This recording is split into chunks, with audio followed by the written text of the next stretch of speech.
किसी ने बड़े कमाल की बात कही है कि धीरज बनाए रखिए, क्योंकि जिसने तुम्हें लिखा है वो ब्रह्मांड का सबसे बड़ा लेखक है। नमस्ते दोस्तों, मैं हूं आरजे कार्तिक। एक बहुत छोटी सी कहानी एक महिला की जो जब भी दिन में भोजन बनाती थी भगवान का नाम जपती थी, क्योंकि उन्हें पूजा का समय नहीं मिल पाता था, व्यस्त रहती थी। तो जब जब भोजन बनाती थी तब तब भगवान का नाम सुमिरन करती रहती थी। और सुमिरन उनका चल रहा था। दोपहर में एक दिन अचानक से तेज धड़ाम की आवाज आई। बाहर जाकर के देखा तो आंगन में 8 साल का बच्चा नीचे गिरा हुआ था, खून में लथपथ था, बेहोशी की हालत में था। पास जाकर के देखा तो बच्चा माँ माँ चिल्ला रहा था।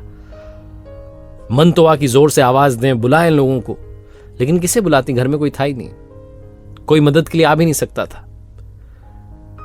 इन मैडम का 8 दिन पहले ही पेट में ऑपरेशन हुआ था, अपेंडिक्स का ऑपरेशन हुआ था, टांके हरे थे। लेकिन फिर भी पता नहीं कहां से शक्ति आई, बच्चे को उठाया और लेकर के दौड़ती जा रही थी पास वाले अस्पताल की तरफ, जो लगभग 1 किलोमीटर दूर था। और भगवान को सुनाए जा रही थी, बड़बड़ाए जा रही थी कि आपकी इतनी भक्ति करती हूं, इतना सुमिरन करती हूं, और मेरे ही बच्चे के साथ, मेरे ही बच्चे को छत पर से गिरा दिया। ऐसा क्यों कि आप तो बचा सकते थे, आप तो बच्चे को बुद्धि दे सकते थे, मेरी बुद्धि भ्रमित हो गई थी, मैंने बच्चे का ख्याल नहीं रखा। बहुत कुछ बोले जा रही थी। इसी स्पीड में दौड़ी कि तुरंत पहुंच गए अस्पताल। जाकर के डॉक्टर साहब के बारे में पता किया। सौभाग्य से डॉक्टर साहब मिल गए, बच्चे का इलाज हुआ और कृपा रही कि ज्यादा गहरी चोट नहीं आई। बच्चा ठीक हो गया। शाम में उसे घर लेकर के आ गए। घर के बाकी सदस्य भी आ गए, पति भी लौट आया।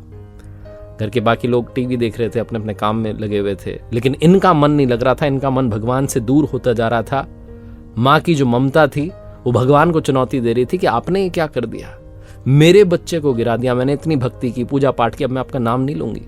बहुत कुछ सोच रही थी।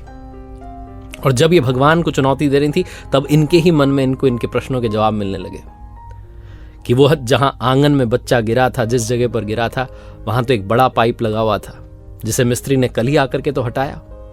अगर वो मिस्त्री नहीं आता, वो पाइप नहीं हटता, बच्चा उस पर गिर जाता तो ना जाने क्या हो जाता, शायद बच्चा चला जाता, बचता भी नहीं।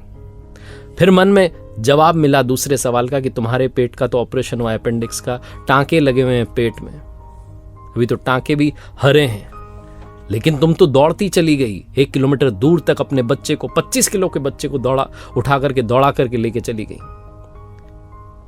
तुमसे एक कपड़े की बाल्टी नहीं पहुंच पाती छत तक, लेकिन तुम 25 किलो के बच्चे को उठा करके गोद में दौड़ करके अस्पताल पहुंच गई। ये किसकी कृपा है? और वो डॉक्टर साहब जो कि हॉस्पिटल में 2 बजे तक मिलते हैं, उस दिन 3:30 बजे तक अवेलेबल थे, उपलब्ध थे। उन्होंने इलाज कर दिया। जाते ही बच्चे का समय पर इलाज हुआ, बच्चा बच गया। ये किसकी कृपा थी? ये सारे प्रश्नों के जवाब मिलने लगे। और जब ये हॉल में गई तो पति इनके टीवी पर प्रवचन देख रहे थे। उस प्रवचन में जो प्रवचन दे रहे थे वो कह रहे थे कि भगवान कहते हैं कि संकट को आने से नहीं रोक सकता, लेकिन तुम्हें इतना सामर्थ्य, इतनी शक्ति, इतना साहस दे सकता हूं कि तुम संकट का सामना कर पाओ। बहुत छोटी सी कहानी जो सिखाती और बताती है कि विश्वास बनाए रखिए, वो कभी किसी का बुरा नहीं करते। क्योंकि जैसा मैंने कहा कि अगर आप विश्वास बनाए रखेंगे तो याद रखिए कि वो ब्रह्मांड का सबसे बड़ा लेखक है, जिसने हमारे लिए लिखा है। ऊपर वाले के आशीर्वाद के साथ, अपनी मेहनत के साथ, अपनों के प्यार के साथ कर दिखाओ कुछ ऐसा कि दुनिया करना चाहे आपके जैसा। देखते रहिए हर सोमवार सुबह 9:30 बजे एक नई कहानी और हर शुक्रवार सुबह 9:30 बजे लर्निंग सीरीज का एक नया वीडियो।